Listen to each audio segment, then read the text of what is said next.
Founder dati ni Medeth, walang may pakitang transparency tungkol sa pera ng ibang mga sponsors. Magandang araw po sa inyong lahat mga ka-viewers, shout out sa lahat ng Medeth communities worldwide. At sa lahat ng solid Medeth, silent independent supporters.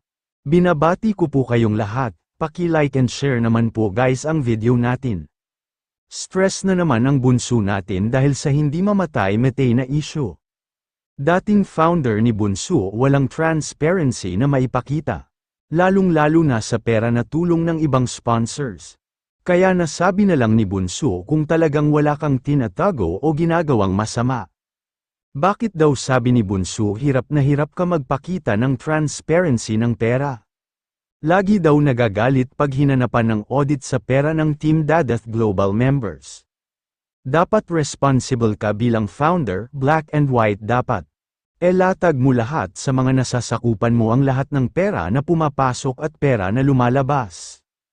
Dapat daw panindigan mo ang trabaho mo as founder, nung birthday daw ni Bunso ay nag-request daw po siya sa founder na yun.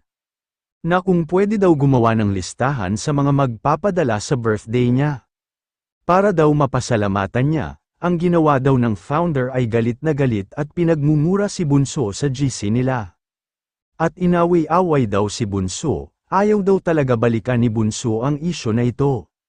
Pero ang dami daw lumalabas na hindi totoo, syempre daw po may iniingatan na image si Bunso. Kailangan niya itama ang sinasabi nilang mali, ang hirap naman daw ng mag-explain lagi.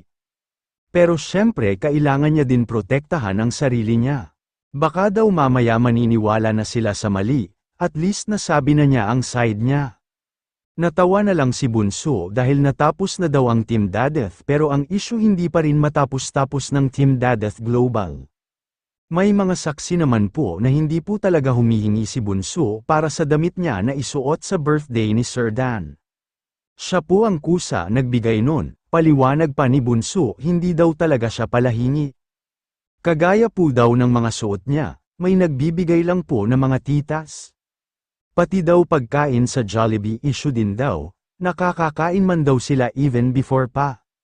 Nade-date naman daw niya ang family niya, kahit wala pa daw ang pagbablog niya. Sa pagtatrabaho daw niya dati, may sumang-ayon naman na tama lang nahinga niya ng list ng mga sponsors. Para mabigyan din ni Bunso ng credit, yung lahat na generous people na nagbigay maliit man o malaki. Pero ano daw ginawa nung founder, galit na galit sa admin niya.